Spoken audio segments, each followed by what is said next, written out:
तो दोस्तों आज हो गया 12 अगस्त 2022। यूपी समेत देश दुनिया की सभी ताज़ा बड़ी खबरें ले गए हैं सिर्फ आपके लिए। फाफर खबर शुरू करते हैं। उससे पहले चैनल को अब तक सब्सक्राइब ना किया हो तो फाफर चैनल को सब्सक्राइब कर दें, लाइक कर दें, शेयर कर दें ताकि इसी तरह की खबर आप हर रोज़ देख सकें। चलिए शुरू करते हैं आज की पहली बड़ी ये खबर। कर्नाटक में फिलहाल बसवराज बोम्मई मुख्यमंत्री बने रहेंगे। खुद मुख्यमंत्री ने इसकी जानकारी दी है। बोम्मई ने 2023 के विधानसभा चुनाव से पहले उनके पद पर किसी और को नियुक्त करने की खबरों को निराधार और झूठा करार दिया है। उन्होंने बृहस्पतिवार को कहा है कि उनकी सरकार स्थिर है और स्थिर ही बनी रहेगी। उन्होंने कहा कि वो राज्य और भारतीय जनता पार्टी के लिए कड़ी मेहनत से काम करते रहेंगे। नीतीश कुमार की सरकार में एक बार फिर से बिहार के डिप्टी सीएम बने तेजस्वी यादव ने भी नरेंद्र मोदी को चुनौती दी है। उन्होंने नीतीश कुमार के पीएम पद की दावेदारी को लेकर कहा कि यदि नरेंद्र मोदी प्रधानमंत्री बन सकते हैं तो फिर नीतीश कुमार के साथ ऐसा क्यों नहीं हो सकता। तेजस्वी यादव ने कहा है कि ये मैं नीतीश कुमार पर छोड़ता हूँ। बिहार में जो हुआ उससे पूरे देश में एक संदेश गया है। डरना नहीं बल्कि लड़ना है। ये संदेश विपक्ष को और मजबूती देगी। दिल्ली में अगस्त महीने के शुरुआती 10 दिनों में ही कोरोना वायरस संक्रमण के 19,760 मामले सामने आए हैं। इसके अलावा कंटेनमेंट जोन की संख्या में करीब 50% का इजाफा हुआ है। स्वास्थ्य विभाग के आंकड़ों में ये जानकारी मिली है। आपको बता दें कि दिल्ली में 1 अगस्त को कोविड के 822 मामले दर्ज किए गए थे और संक्रमण दर 11.41% थी। तेलंगाना में भारतीय जनता पार्टी के विधायक ने गुरुवार को stand up comedian Munawar Faruqui पर हमला करने की धमकी दी है। भाजपा विधायक ने कहा कि अगर राज्य सरकार ने मुनव्वर फारूकी को हैदराबाद में शो करने की इजाजत दी तो वो उस मंच को जला देंगे। सोशल मीडिया पर जारी एक वीडियो संदेश में हैदराबाद के गोशा महल निर्वाचन क्षेत्र से भाजपा विधायक टी राजा सिंह ने कहा कि कॉमेडियन ने हिंदू देवताओं पर मजाक उड़ाया था। उसे हैदराबाद में शो करने की अनुमति नहीं दी जानी चाहिए। आम आदमी पार्टी के संयोजक और दिल्ली के मुख्यमंत्री अरविंद केजरीवाल ने मुफ्त की योजनाओं को बंद करने की कोशिश का आरोप लगाते हुए कहा कि अग्निवीर योजना, 8वें वेतन आयोग के गठन से इनकार जैसे कारण से सवाल उठ रहे हैं कि क्या मोदी सरकार की आर्थिक हालत ठीक नहीं है। उन्होंने पूछा कि केंद्र सरकार का सारा पैसा कहां गया। फिर खुद ही इसका जवाब देते हुए उन्होंने आरोप लगाया कि केंद्र सरकार ने अपने दोस्तों और अरबपतियों का 10 लाख करोड़ रुपए का कर्ज माफ कर दिया गया है। उन्होंने ये भी दावा किया है कि 5 लाख करोड़ रुपए का टैक्स भी माफ किया गया है। रक्षाबंधन के बीच मुख्यमंत्री योगी आदित्यनाथ ने यूपी की जनता को महत्वपूर्ण संदेश दिया है। सबसे पहले मुख्यमंत्री योगी आदित्यनाथ ने रक्षाबंधन पर्व पर प्रदेशवासियों को हार्दिक बधाई और शुभकामनाएं दी है। साथ ही मुख्यमंत्री योगी आदित्यनाथ ने लोगों से कोरोना संक्रमण के मद्देनजर सभी सावधानियां बरतते हुए रक्षाबंधन का पर्व मनाने की अपील की है। तिरंगा यात्रा की आड़ में दंगा वाले बयान के बाद समाजवादी पार्टी के राष्ट्रीय अध्यक्ष अखिलेश यादव ने अमृत महोत्सव की आड़ में भाजपा पर राष्ट्रीय ध्वज के अपमान का आरोप लगाया है। अखिलेश यादव ने कहा कि भाजपा तिरंगा यात्रा और अमृत महोत्सव के नाम पर बड़ा खेल कर रही है। उन्होंने कहा कि भाजपाई राष्ट्रवाद के नाम पर केवल अपना स्वार्थवाद ही पूरा करना जानती है। बिहार प्रदेश भाजपा अध्यक्ष डॉक्टर संजय जायसवाल ने कहा कि आगामी लोकसभा और विधानसभा चुनाव में पार्टी अकेले चुनाव लड़ेगी, अपने दम पर दोनों चुनाव जीतेगी। उन्होंने मुख्यमंत्री नीतीश कुमार को अकेले चुनाव लड़ने की चुनौती दी है। उन्होंने कहा कि एनडीए से नाता तोड़ महागठबंधन की सरकार बनाने पर जेडीयू के प्रति जनता में भारी आक्रोश है। उन्होंने दावा किया कि पीएम नरेंद्र मोदी के काम के बदौलत केंद्र और राज्य में 2/3 बहुमत से अगली बार भाजपा की सरकार बनेगी। ऑल इंडिया मजलिस इत्तेहादुल मुस्लिमीन के प्रमुख बैरिस्टर असदुद्दीन ओवैसी ने TV9 भारतवर्ष के साथ एक इंटरव्यू में राष्ट्रवाद पर खुलकर बातचीत की है। आपको बता दें कि लेह की सड़कों पर खुली जीप में असदुद्दीन ओवैसी ने राष्ट्रवाद के मुद्दे पर तमाम बातें कही हैं। उन्होंने कहा कि भारत के अंदर कई भाषाएं हैं, कल्चर हैं। भारत जैसा दुनिया में कोई मुल्क नहीं है।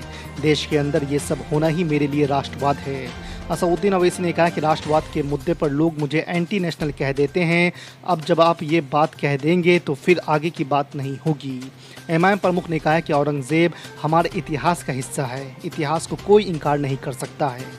प्रधानमंत्री नरेंद्र मोदी ने एक बार फिर देश में मुफ्त चीजें बांटने जैसी स्कीमों को गलत बताया है। हरियाणा के पानीपत में इथेनॉल प्लांट के उद्घाटन के मौके पर उन्होंने कहा है कि रेवड़ी कल्चर देश को आत्मनिर्भर बनने से रोकता है। प्रधानमंत्री नरेंद्र मोदी ने कहा है कि देश के विकास के लिए यह जरूरी है कि सरकार के पास पैसा हो और तभी वो निवेश कर सकेगी।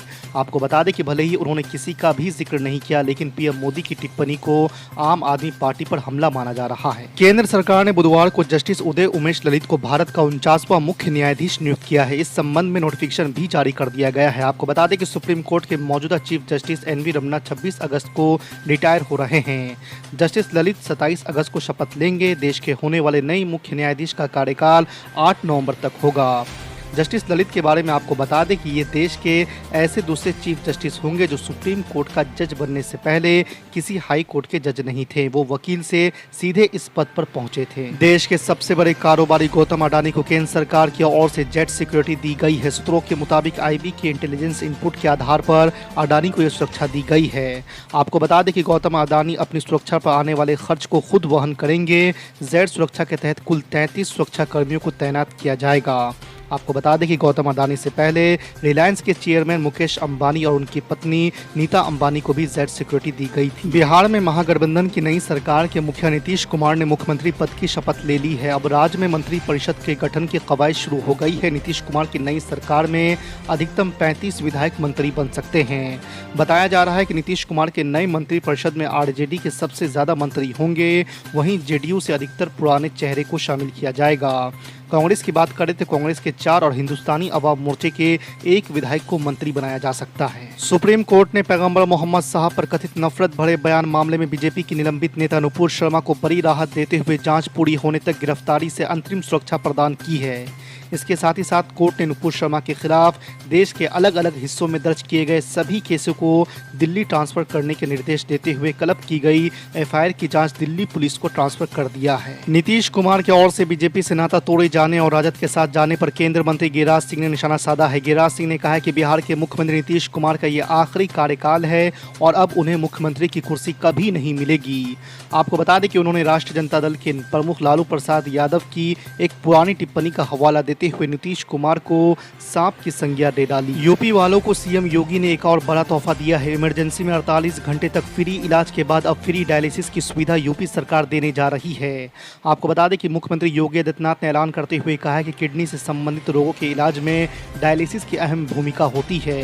केंद्र सरकार के सहयोग से प्रदेश के सभी 75 जिलों में मुफ्त डायलिसिस सुविधा दी जाएगी। पूरा देश इस साल 75वां आज़ादी का जश्न मना रहा है। ऐसे में हर घर तिरंगा अभियान हो रहा है। इसके जवाब में असदुद्दीन ओवैसी ने भारत की आज़ादी के 75 साल पूरे होने की पूर्व संध्या पर 12 और 13 अगस्त को एक जनसभा और मुशायरा आयोजित करने का ऐलान किया है।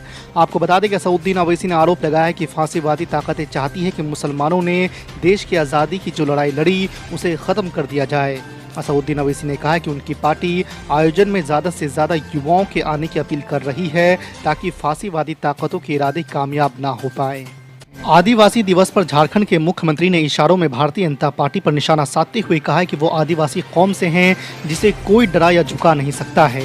उन्होंने आदिवासियों को स्वाभिमानी कौम बताते हुए कहा है कि सीने पर वार झेलने वाले हैं। उन्होंने किसी का नाम तो नहीं लिया, लेकिन जिस तरह सोरेन और उनके करीबी केंद्र एजेंसियों की जांच के दायरे में हैं, उससे माना जा रहा है कि झारखंड के मुख्यमंत्री भाजपा को ही चुनौती दे रहे थे। प्रधानमंत्री नरेंद्र मोदी की संपत्ति 1 साल में 26 लाख रुपए बढ़ी है। पीएमओ द्वारा दी गई ताज़ा जानकारी में ये बात सामने आई है।